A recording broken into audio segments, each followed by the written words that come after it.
ఈనాడు సంస్థల అధినేత పద్మవిభూషణ్ రామోజీరావు మరణం అత్యంత బాధాకరమని పలువురు జర్నలిస్టులు పేర్కొన్నారు. శనివారం కాకినాడ ఆర్ఎండ్బి అతిథి గృహంలో ఏర్పాటు చేసిన ఈనాడు సంస్థల అధినేత పద్మవిభూషణ్ రామోజీరావు శ్రద్ధాంజలి కార్యక్రమంలో కాకినాడకు చెందిన జర్నలిస్టులు పాల్గొని రామోజీరావు చిత్రపటానికి పూలమాలలు వేసి ఘనంగా నివాళులర్పించారు.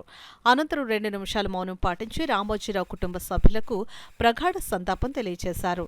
ఈ సందర్భంగా సీనియర్ జర్నలిస్టులు కె. స్వాతి ప్రసాద్, దుర్రాని, ఎస్. శివనారాయణ రెడ్డిలు మాట్లాడుతూ రామోజీరావు జీవితం ఈనాటి యువతకు ఆదర్శనమని అన్నారు. మీడియాలో కొత్త ఒరవడి సృష్టించి సాహితీ రంగానికి ఎనలేని సేవ చేసిన రామోజీరావు మరణం విచారకరమని అన్నారు. తెలుగు జాతి ఉన్నంత వరకు రామోజీరావు పేరు చిరస్థాయిగా నిలిచిపోతుందని అన్నారు. ఈ కార్యక్రమంలో జర్నలిస్టులు చిరంజీవి, అంజుబాబు, వర్మ, శివరామకృష్ణ, రఘు, పి. శ్రీను, గుండు శ్రీను, ప్రభాకర్, మోహన్, చంద్రశేఖర్, భాస్కర్, ప్రసాద్, రామరాజు, రాజశేఖర్, దొరబాబు, త్రినాథ్, బన్నీ పెద్ద సంఖ్యలో జర్నలిస్టులు పాల్గొని రామోజీరావు చిత్రపటానికి పూలమాలలు వేసి ఘన నివాళులర్పించి శ్రద్ధాంజలి ఘటించారు. వాటిని ఏ వార్తలు అయితే వస్తున్నాయి ఈనాడులో అవి నిజాలని ప్రభావితం చేయగలిగే వార్తలు రాయగలిగే ఈనాడు సంస్థ చాలా ప్రజలకు మాత్రం చాలా చేరువైంది.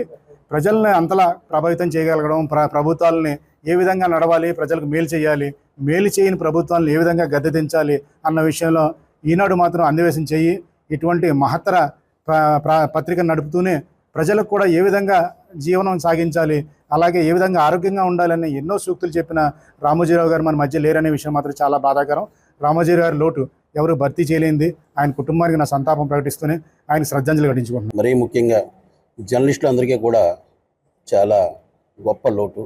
ఈ లోటు ఏ విధంగానూ పోడ్చలేనిది. ఒక్క జర్నలిజం రంగంలోనే కాక సినిమా, పారిశ్రామిక వ్యాపార రంగాల్లో ఆయన ఒక ప్రత్యేకత చాటుకున్నారు. కొన్ని వేల మందికి ఉపాధి కల్పించారు. అన్నిటికీ మించి ఏ వ్యాపారంలో అయినా సరే నిజాయితీ, నిబద్ధతలే ముఖ్యమని చెప్పేసి ఆయన చాటారు. ఆయన అనుసరించిన మార్గం మా అందరికీ మార్గదర్శకం. ఆయన బాటలో నడిచి ఆయన ఆశయాల్ని ముందుకు తీసుకెళ్తామని చెప్పేసి ఈ సందర్భంగా కాకినాడ జర్నలిస్టులు అందరూ కూడా మేము ప్రతిజ్ఞ చేస్తున్నాం. ఆయన అకాల మృతి పట్ల కాకినాడ జర్నలిస్టులంతా సంతాపం వ్యక్తం చేయడంతో పాటు ఆయన కుటుంబానికి మా ప్రగాఢ సానుభూతి తెలియజేస్తుంది. ఒక విధంగా ఆయన చేసిన ఏదైతే ఉందో ఈటీవీ, ఈనాడు జర్నలిజం స్కూల్ మనకు తెలిసేది. ఈనాడు జర్నలిజం స్కూల్ నుంచి వచ్చారంటే వాళ్ళకి ఒక క్రెడిబిలిటీ ఉంటుంది. తప్పనిసరి కూడా మంచి వార్తలు కూడా వాళ్ళు అందివ్వగలుగుతారు. ఇలాగే ఆయన చేసిన సంస్కృతి 1 కాదు 2 కాదు జర్నలిజం సంబంధించి, అదేవిధంగా మిగతా ఆయన అనేక వ్యాపారాలకు సంబంధించి కూడా ఆయన ప్రతి ఒక్కరికి కూడా ప్రధానంగా రేపు కమింగ్ జనరేషన్ ఎవరైతే ఉందో యువతకి ప్రత్యేకంగా ఆయన ఒక మార్గదర్శకంగా తీసుకోవాల్సిన అవసరం ఎంతైనా ఉంది. ఇంచేతంటే అటువంటి వ్యక్తుల్ని మనం మార్గదర్శకంగా తీసుకుంటేనే వాళ్ళకి మంచి భవిష్యత్తు ఉంటుంది. అటువంటి మహానుభావుడు రామోజీరావు గారు. నిజంగా ఆయన మరణం జర్నలిజం లోకానికి చాలా బాధాకరం. ఆయన కుటుంబానికి ఆ భగవంతుడు శాంతిని ప్రసాదించాలని, మేలు చేకూర్చాలని మనసారా కోరుకుంటున్నాను.